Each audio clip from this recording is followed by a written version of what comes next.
Hello alle sammen, and welcome to this video. Jeg ved ikke, hvordan jeg skal starte det. Det er mega lang. I kan sikkert godt høre 2 sekunder.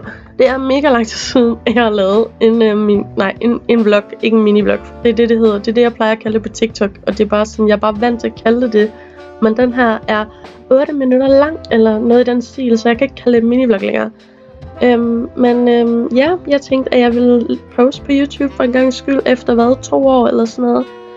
Og her er egentlig bare mig, der sådan gør mig klar til dagen, fordi jeg skal mødes med min papmor og min lillesøster, da vi skulle i byen den her dag. Og hvis du ligesom mig og kan blive meget hurtigt overstimuleret af TikTok, og egentlig bare har brug for noget lidt mere afslappende og chill, så har du fundet den rigtige video, fordi at det her er bare den slags video, du bare sætter på, når du sidder og laver et eller andet. For det er en meget stille og rolig video, hvilket var hele pointen with it. Anyways, jeg er ved at gøre mig klar at this point, og jeg prøver at finde ud af, hvad jeg ellers skal snakke om, fordi nu har jeg lige pludselig så meget tid til at snakke, og det er jeg ikke vant til. Jeg er vant til, at mine videoer de er sådan 1 minut lang på TikTok. Ja, så jeg har masser af tid til at snakke. Det her var det outfit, jeg havde på den her dag. Super fucking cute. Jeg var solgt på det. Det var så cute. Og så efter det her, så var det egentlig bare tid til at mødes med min lillesøster og på vej imod min papmors arbejde. Den her dag var også så rar, så smuk udenfor. Ja, der har vi The Brow, anyways. Mega smuk dag. Altså, look at that. So pretty.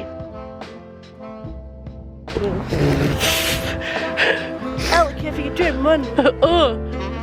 Du har det på læben. Du har det på læben. Du har det. Sådan der.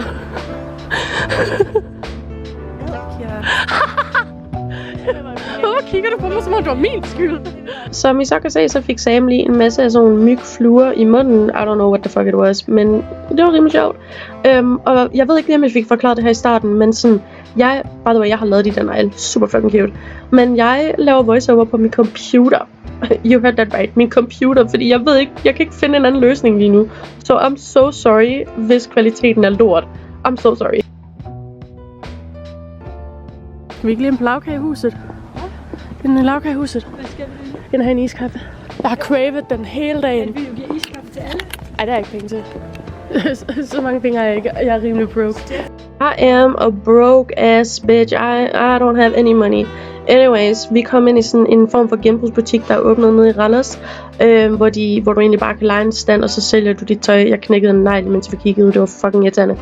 Men ja, der var vi lige inde, og så var vi inde i sådan en mega fancy butik, og du ved, I loved being in there, but I did not belong in there, you know. Så det var mega fedt. Og så fik jeg endelig min skide iskaffe, som jeg bare har cravet hele dagen. Hele dagen. Det her det er den nye film, Kira. Omkring Kira, der er Dire. Ej, shut the fuck up. Hvor er du syg. Remind me aldrig at give kameraet til Samantha, mens vi står i byen eller sådan noget med masser af mennesker, fordi det er en fucking farlig leg. It's a dangerous game. Nej, this is mine. Kira, lad mig nu smage. This is mine, girl.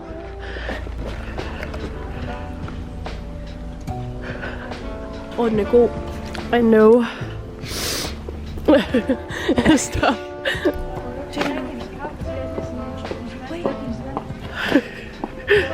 Så skulle vi egentlig bare ind i Billy, fordi jeg skulle have noget face paint til sådan en klovne look, jeg havde tænkt mig at lave til Instagram. By the way, jeg har sikkert postet billederne at this point, så hvis I... Nej, det har jeg faktisk ikke.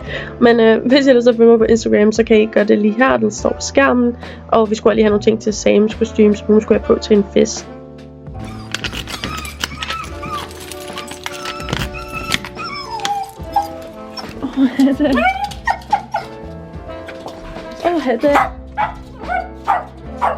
Lige hjem hurtigt her får jeg lige en lille haul af, hvad jeg købte ind i Billy, og så var vi også lige hurtigt normalt, hvor jeg købte bulldog-nudler. Bulldog-nudler is the shit, selvom de ødelægger min mave. Som fuldstændig. Jeg fik købt hundepusser, poser, fordi det var jeg løbet tør for.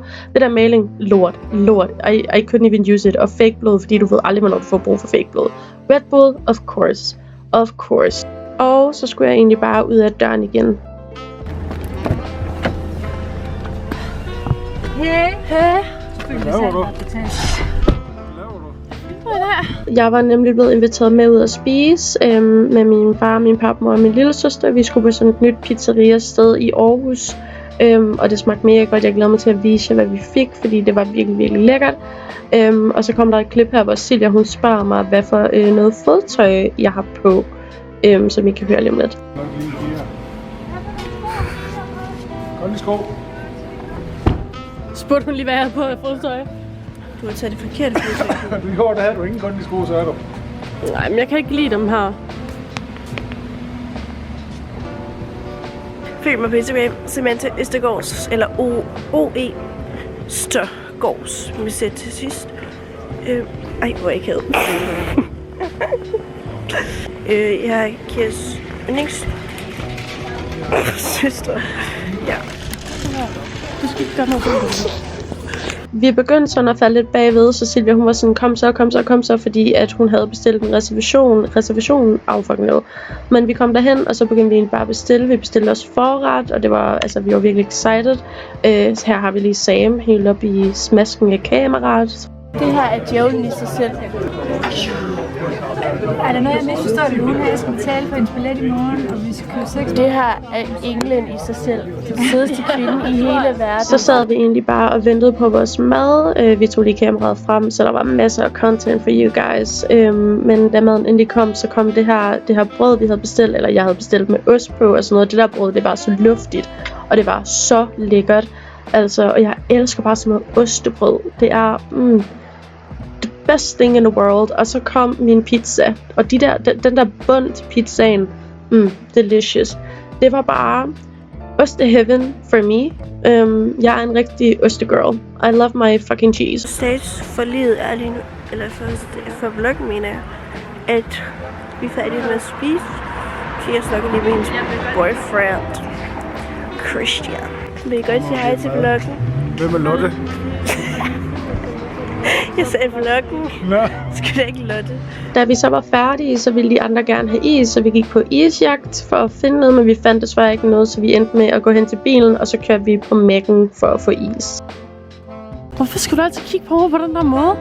Sådan en crazy måde.